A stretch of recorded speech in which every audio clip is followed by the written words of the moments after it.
Hey, everybody, it's Fox 16 Sports Director Courtney Mims here with you, and I had an amazing opportunity to sit down with UAPB head football coach Alonzo Hampton ahead of the Golden Lions matchup with Alcorn State as they are getting ready to take them on in the Southern Heritage Classic, which will take place in Memphis on Saturday. He had a lot to say about that game and the state of the program as a whole, and also how excited he is to be the head coach of the Golden Lions for a third season. Check it out. Big weekend for your team this weekend as it's the Southern Heritage Classic. And it's kind of crazy to think about the history of this matchup and now where we are coming into 2025, because it's almost just a brand new iteration of this game with you guys who, of course, have been playing in it since 2023. It's going to be totally different vibes as it's a conference game for you guys. What does this mean going into this matchup? It's kind of like you said, it's a new season, first conference opponent, and so everybody wants to get off on the right track. And so that even brings more intrigue to the game. Our players are dialed in, our coaches are dialed in, and it just means a little more. Obviously, Mr. Jones has done a great job of getting us involved in the Southern Heritage Classic. Our administration has done a great job. So we love going over. It's our second home. And so we just have a little more riding on this one because the conference standings. And so we're excited about that part of it. Does that kind of give the players a little bit, I mean, this is always a fun game no matter who you're playing, right? There's a lot of excitement around the matchup, getting to go to Memphis and playing in that stadium. But are the players, is there a little bit extra juice this week just because it is a conference matchup? Well, it's a little juice because we had a bye week last week, and so everybody's ready to get back on the grass. You kind of refresh, restore it, and so it's just exciting to get out there with your teammates and your brother. And we haven't won this game in the 2 years we've been in it, so now it's the opportunity to go out there and be able to hold the trophy up at the end of the day. So that's the most exciting part for us, just to be able to go out there and continue to get better. But like you said, it's a conference game, and it means a little more. And obviously, you got the former head coach that's on the other side, so that's just a little more motivation as well. Yeah, a little bit more motivation. Can you expand on that a little bit for people that don't know that there's gonna be it's like an extra rivalry matchup a little bit, right? Yeah, obviously, Coach Sid Thomas, really good dude. He used to be the head coach here. He played here, and then I think he left here and went to Southern Miss, and then he went from Southern Miss to I think went down to Alcorn as a defensive coordinator, and then they promoted him a couple of years ago as the head coach. So he's a really good dude. I've been knowing him a long time, over 20 years. When I was recruiting the Mississippi junior colleges, when I was here as a defensive coordinator. So it just brings a little more intrigue to it, more excitement for the fans, whatever personal battles that they may have. I tell people all the time, it's UAPB versus everybody, and it's no different on this Saturday. You mentioned it, so we'll talk about it. You haven't been able to win the past 2 years in this game, and so what needs to change on your side of things? Why do you think you have an opportunity to win it this year and to hoist that trophy? Yeah, I mean, first couple of years we played Tennessee State and Coach Eddie George, and obviously they were a really good football team. Now he's the head coach at Bowling Green University, so that tells you what kind of program he had. It came down to within one possession. The first year we played him there, and then this year, last year, it was a two-possession game. But again, they end up going to the FCS playoffs. So he had a really good football team. We have a really good football team, but you just can't make the mistakes in the wrong moments. And so a couple times we kind of gave the ball away, gave up some big plays. We need to be able to eliminate those things to give us the best opportunity to win. And our guys have been practicing hard, and we've been, getting ready for conference play. So we're excited about that opportunity. And I tell people it's the Wild Wild West. So we literally feel like as we go back and evaluate our football team over the last couple of years, when it gets to conference play, you have a chance to win every single game. It's going to boil down to 3 or 4 plays. Can you change the line of scrimmage on offense and defense? And then those guys as your playmakers, they got to be able to make those plays when the numbers are called.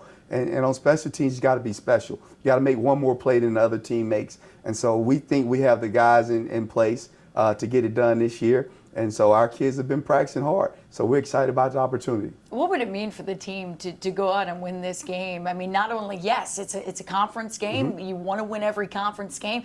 But to go out and win a game that just, there's so much excitement around it. There's a lot more eyes on this game. So many people in Memphis love the history and what this game means. So what would it mean for your team to go out and get a win this Saturday? Well, for us, it'll be a 2-game winning streak. It'll be starting conference playoff 1-0, and then to be able to give back to your fans. We have a big alumni base right there in Memphis, and it's a lot of things going on that has nothing to do with the football team. Parties that I think are starting on tonight, Thursday. Then you got tomorrow, Friday, the band's coming into town. It's like a big old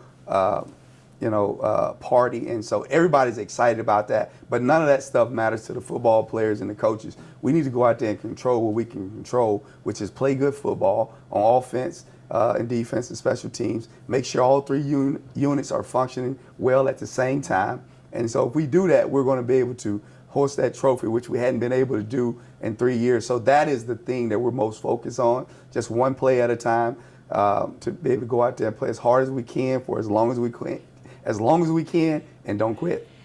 Let's talk about your team for a little bit, because I feel like, you said, your record, like you said, you got a win last week, which was great. And we'll talk about that in just a second. But to start off the year with Texas Tech with such a battle, and to see where your team is at, and then to go and play UCA and battle with UCA, put up a really good fight against the Bears, and then to get a win, like you said, just recently 2 weeks ago. What have you seen from your team through these first 3 games, and where do you feel like, hey, these are our strengths, and where can we get better? Number one, obviously, you start out the year against Texas Tech. I do believe they're ranked number 15 in the country, somewhere along in there. We knew they were a really good football team. They invested a lot of money in the name, image, and likeness. I think they were the second highest paid college in the country as far as investing in NIL. And so it was a tough opponent. But we made some plays on the offensive side of the ball. We had some guys on the defensive side of the ball do well. And then we had some guys on special teams do well. So what you want to do is take all the good from that and get to the next game. Then we came and played UCA. We thought we were evenly matched opponent, but it was 20-14 at half, 20-10 at half. Should have been 20-14. They got a big stop. We missed the block, but neither here or there. And then in the third quarter, they had a little more experience, and what they were able to do is kind of control the clock. They had some All-American guys on the offensive line, and they got a really good offensive line. And so they were able to pull away from us. But our kids realized that, man, we're right there. We did some things that wasn't what we needed to do. Too many mistakes in the third quarter. Gap integrity on defense. And then on offense, we got to be able to sustain drives. We went too many 3-and-outs. People trying to press when the other team scores, then you feel like you got to make a play. All you really have to do is do your 111. And so now you come back and you play a team like Lincoln. That was the first time we were the better team, right, on paper. And so our guys were able to come out and do the things necessary to be able to get the win. And now you just take those 3 games and you go back and do a self-evaluation and say, what are we good at on offense? We can really run the football. We got some receivers that can catch the football, quarterback that's very intelligent, don't make a lot of mistakes. And then on defense, we got to be able to eliminate the big play and stop the run. And so those are the things that we're focused on this week. If we can do that, we'll have an opportunity to win this game and hold that trophy up. Yeah, let's talk about some of the things you did well in that win over Lincoln, because you said you can really run the football, right? Over 300 yards on the ground for your team in that game. And then I think it was Jalen Jennings, am I right? 4 touchdowns? Yeah. Oh my goodness. I saw that he got the SWAC co-newcomer of the week, and so that was really cool. Let's talk about Jalen just for a second there, because I know some people on social media were going, where did this kid come from?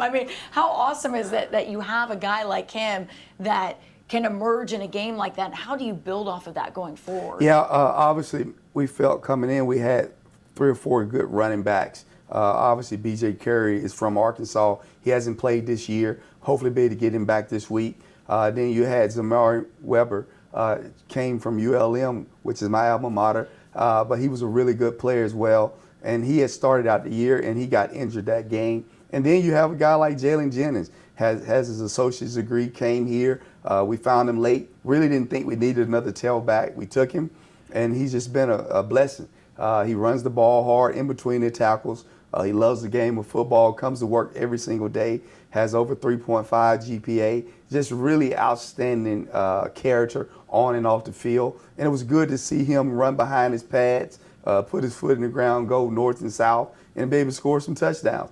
And so our offensive line is doing a really good job. Coach Jackson, our O-line coach, came, some NFL background with him, young guy, got a lot of juice, and got those guys playing well together. So we're starting to put this thing together, and that's what we're most excited about. Our best days are yet ahead, and so that's the exciting part about the Golden Line program. And defensively as well in that game, I think you held them to under 200 yards or 181 yards, total yards of offense. What did you like about your defense? I know they forced a turnover as well. That led to some points. Were you seeing some flashes of, okay, like you said, this is what we can be?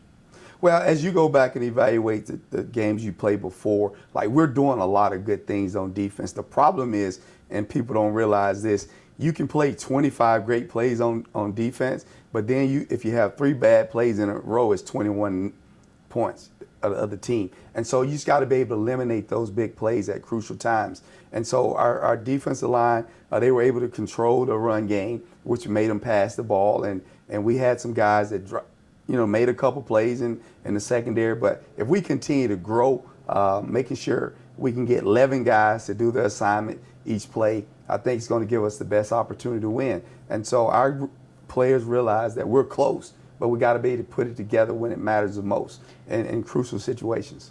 What's unique about this team for you versus the other two that you've coached here at UAPB? What about this group gives you a lot of confidence going into this game? Well, they worked hard this summer. I think this is the most kids we ever had since I've been here. Typically, we don't get them back until the end of June. And so, man, a lot of these kids made sacrifices to find a way to get summer jobs, to be here, to be able to work out with the team and be able to build that bond with their brothers. And so as you see this football team, that's what you'll see. You'll see guys that's cheering for each other, guys that, if I'm not getting the credit, I don't mind helping my brother. And I think that's what separates this team from the other 2 teams I've had since I've been here. Anytime you take over a program, I think you got to figure out which guys are in and which guys are out. And we talk about getting the right guys on the bus. And so I think we're getting to the point that we have the right guys on the bus. We're doing a lot of good things, just even with getting kids into school here, administration, everybody's working on the same page. Man, we're literally building a program. And so when you build a program, you got to start from the ground up, from training room to the strength and conditioning to the equipment room, to even the GAs that you hire, even to the people that's helping the student workers. So we've been working this thing for 3 years now, trying to build it. And I always told people this: when I leave this place, I want this place to be on a solid foundation where you can come in and plug and play. And so we're getting to the point, but we also need to be able to get some more wins and show everybody that we're doing all the right things. We're killing it in the classroom, over 3.21. I've been here 6 semesters. In 5 of those semesters, we had over 3.0 GPA. That's a great thing. But at the end of the day, as you continue to do it right in the classroom, you got to be able to do it in the community, and then obviously do it on the field to show the people this is where you need to be able to invest in a Golden Line. I love it. And it's not overnight. I mean, Correct. You know that from your coaching pedigree. You've been at so many different stops, and especially now with NIL, the transfer portal, all of those things, it can be harder to build a program. Can you speak to that a little bit? Because I feel like people just really don't understand. I mean, they do, but they don't, of the struggles that you guys face of going, listen, you may want us to win 9-10 games, but we got to start somewhere, and we got to start. It's not an overnight thing with us. Yeah. Well, for us at this level, what happens is if you recruit some players and develop into really good players, right? What are they going to do? Somebody's going to poach your players, all right? And I'll use the young man we had last year. This young man was an All-American receiver. And soon as probably game 7 or 8, people started reaching out to him or some people that knew him. And when end of the season, we played our last game, the young man had over 50 offers. SEC schools, ACC schools, like power forwards. And so the young man is at Oklahoma now. He was our best player. He's the best player in this conference. It was bar none, but you can't even be mad at a kid like that because he has a chance to change his family's life by going to a program that has all the things in place. Now, we have a lot of good stuff here, and I tell people, hey, man, we got the best chicken in America. You can come get it on Wednesday. We got the best fish in America. Come get it on Fridays. That's what we have. But more importantly, though, all jokes aside, what we have here is family. And the people that come here, man, you know you're going to get A1 teaching. You're going to get A1 treatment from administrators in the classroom. People are going to support what you do. And so this is a culture that we're trying to build, that if you come here, you can get everything you want here. And so if the opportunity presents itself for you to go and get better, then we're not going to hold you back. Just remember, we need your donations as you exit out the building. So each one reach one. And so we'll continue to give back to this university. And that's what I tell all our players. Once you graduate from here, man, go out and start your life, start your family. Don't forget about the people that help you.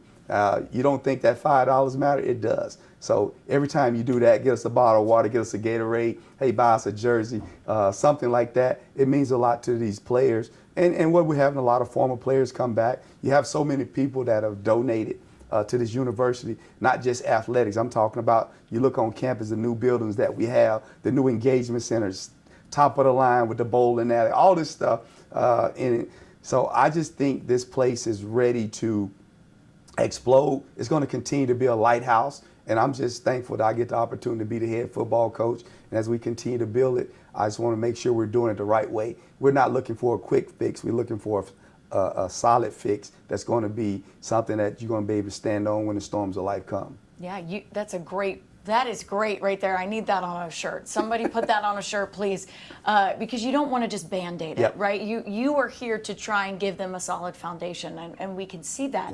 Yep. I want to hype up what you just said with culture and family. You know, you had told us when we walked in here, you were reading your Bible, and you were talking about your devotionals that you do with your coaching staff. Could you talk a little bit about that? Because I feel like that goes into the culture, and why did you want to implement that, at least with the coaching staff, and do that with them? Yeah, I mean, we talk about, as a coach, you're a mentor, right? And what we need to be able to do, we need to be able to emulate to those players what we want them to become in life, right? They need to see us around our families. They need to be able to see us show love. They need to be able to see us have something bigger than ourselves, to be able to sacrifice something. And my faith is the most important thing to me. And I think anybody that knows Alonzo Hampton, you know what I'm about. I tell people, if I didn't have my faith, I couldn't have been here where I'm standing now. And a lot of that comes from my mom. She was a minister. My stepdad, he was a deacon. And so that faith, that background is important to me. And so when I recruit these kids, I tell them, man, I want to make sure you graduate, but I also want to know that you know who Christ is and what he can do for you. And it has nothing to do with wins and losses, right? This has everything to do about you having a foundation, knowing who ultimately is in control of your life. And so those are the things that we press up on them. And like I said, every day we start our staff meeting off with a devotional. And it doesn't necessarily have to be a scripture. It could be whatever, something has been placed on your heart, something that motivates us all. And so we'll continue to do that. And this morning, you know, one of the coaches we talked about having confidence, talking about the word of God, just being grounded in confidence, knowing that God has already walked the path for all of us. And all we have to do is just walk in his calling for our life, our purpose. And we know our purpose here is to mentor these young men. It's not going to always be good and bad. You know, it's not going to always be bad. It'll be some days that you'll have to have some tough decisions with some of these young men, but they know that you love them. And the things that you're telling them is coming from a place of love. And I think if you go back and look at our program over the 3 years, the guys that we coached, they'll tell you, hey, this staff loved us. Even though I didn't agree with all the things that may have happened, I didn't play as much as I wanted to play. But at the end of the day, I knew that they were loving me in a manner like my parents would. And so that's really what we're trying to do. And all we talk about spiritually, socially, academically, athletically. That's what we're doing here. And this here, I tell people, the places that I've been, a lot of the places, I've made a lot of money, all right? But a lot of those places are not going to talk openly about their faith. It's not a lot of people that do it because they don't want people to say, oh man, they just preaching. Well, you know what? I tell people this, the people that have faith and they stand on their faith, God's going to make everything right. So I don't really worry about the wins and losses. I just worry about having an impact on each and every one of these young men. And we're going to be intentional about establishing that relationship with that person that we recruit here, that they know that it's something bigger than them. I love that. I love that. Gosh, I just want to let you talk about that a little bit because that goes into the culture and that goes into what you're building, and all of that comes together to build that foundation, that good foundation like we were talking about. I want to talk about you for just a second. I know we're talking about the team and the games, but you mentioned that your background and that you've had a lot of different coaching stops, but you've been at UAPB before, you came back. You're an Arkansas boy, growing up in Warren. What does it mean for you to be back here and be the head coach of the Golden Lions? Well, I mean, obviously for me, and I share this story a lot of the times, I'm not supposed to be here, right? When I say I'm not supposed to be here, I'm not the biggest, I'm not the fastest, I'm not the smartest. I have 3 older brothers and 2 older sisters. I still don't know why God chose me, because I'm less than. But I am thankful. And so what I get a chance to do is all the people that have invested into me, I now get a chance to invest in other people. And a lot of it just comes from growing up the way that I did. I didn't have the easiest life, but I had the best life, the life that God chose for me. And he put people around me, teachers, principals, mentors, teammates that encouraged me to stay on the right path. And so I just think back, from being a guy in the 5th grade on a 3rd grade reading level. Not because I couldn't read, it's just I didn't know how to study, right? And then to be able to graduate from high school and being the class president and earn an athletic academic scholarship, graduating in 4 years, working on a master's your 5th year, having a chance to play in the NFL at 170 pounds. Just, it's so many things. And I tell people, like, I know God has always had his hands on me. So when you see me, you see people, I tell people, I'm orange and black through and through. If you cut me open, that's that lumberjack in me. Because that town, the people, the support that I've been given as a player, as a coach, as a person, it makes you stand tall. And you talk about the tall timber, the lumberjack, that's what we are. And so being able to do that and do the things I've done, and then even when I got done playing in NFL, came back and started my high school career teaching at Warren High School, man, working with some of the same teachers that said I would never be able to do it because I was so bad. but neither here or there, I was able to change my life because of mentors. And then I go back and coach at Warren High School. We win 2 state championships with Bo Henry, one of my good friends. Go 48-12, then I go to Dumas. It didn't work out, but man, that was the best thing ever happened to me. I was able to grow on my own, and then that's where my faith really grew, because when you're not winning, who are you going to call on? And that was just where I really got a chance to know who God was and the bigger purpose that he had for my life. And then I just took a job here as a volunteer coach, and people don't realize I drove 90 miles a day for 4 years from Dumas, Arkansas, when I started working here at University of Arkansas at Pine Bluff. And then within 6 months, they saw something in me and they hired me full time. And then I never forget it. Coach Forte said, man, one day you're going to be the head coach here. And I had just been a volunteer. And he saw something in me, and he gave me that extra motivation. And I learned as much as I could, as fast as I could. The school teacher in me, all I do is take notes. And so I was able to get this job here, get an internship in the NFL, and just continue to broaden my horizons. And I just started taking notes. And I knew one day that I wanted to be a head coach. And I knew I wanted to be a head coach for the Golden Lions because this place believed in me when nobody else would. And so this is where my pride comes in. And this when I say restore the pride, like it's people that are helping you and you don't even know it. It's people that's believing in you when you don't even believe in yourself. And so now as I hire coaches and I recruit players, and this is what we're trying to do. I want them to realize that you're standing on the shoulders of somebody else. You owe it to them. And what are you willing to sacrifice so you can have a better life? And we talk about this. What is your why? Your why has to be bigger than you. A lot of people, if it's just about me, I'll get tired sometime and I'll quit on me. But if it's something bigger than myself, I'm not going to quit on somebody else. I can go in there and lift weights. I may say I'm going to do 3 sets of 10. But if I get tired, I'm going to drop. I may say I'm going to do 9 this time.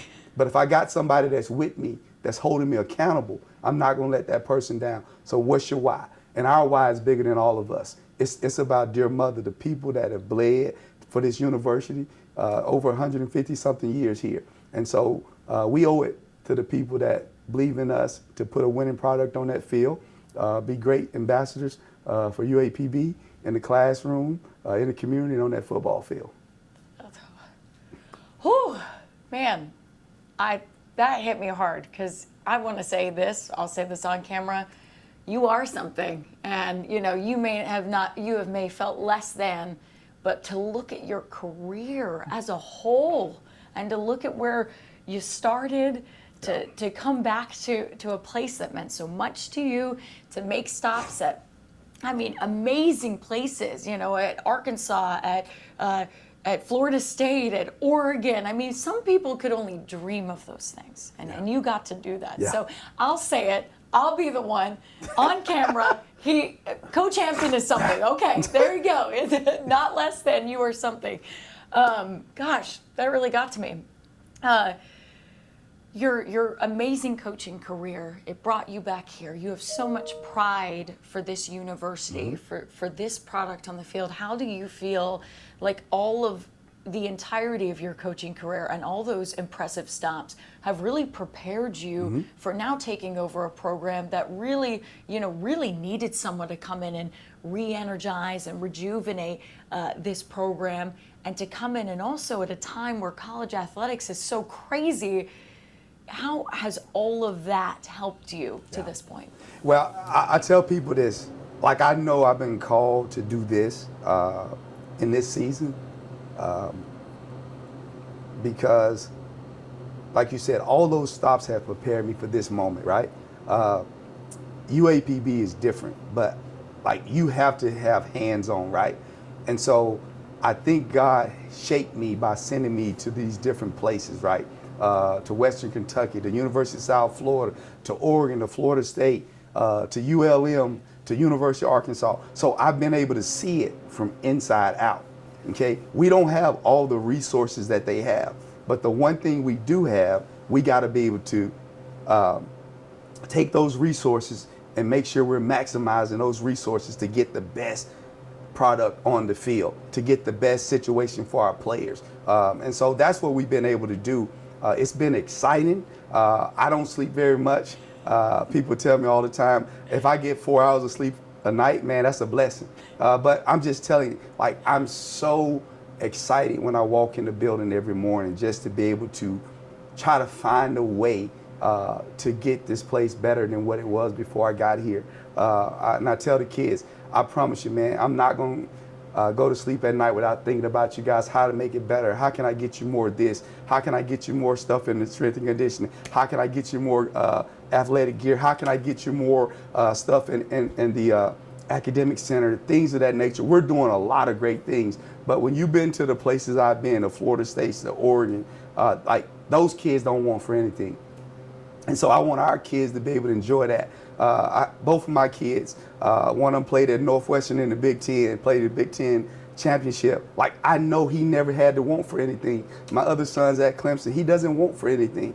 And I want my players here to have that same thing where they don't have to worry about what we're going to eat today. Am I going to get an extra shake after practice and things of that nature. So this is, it's my calling. So So that fires me up every day. And the kids will tell you, like, we're not gonna complain. We're gonna put our big boy boots on every single day. We're gonna lace them up and go out there and battle, because that's what Golden Lions do.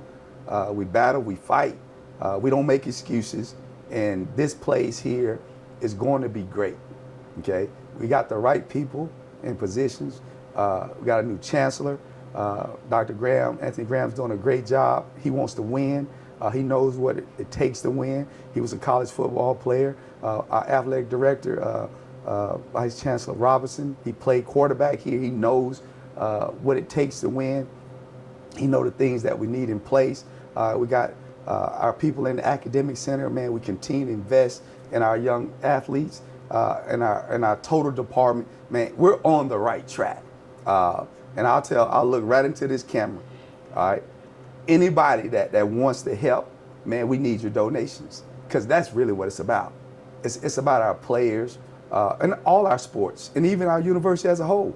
And this place is doing a lot of great things, but we just need people that want to invest and change lives with young men and women. And we have a lot of people that's doing that, and they'll continue to do it. And so we're excited about where we're headed, and we're thankful for what's already been done, but we're more excited about the future and what's to come of Golden Lion Athletics.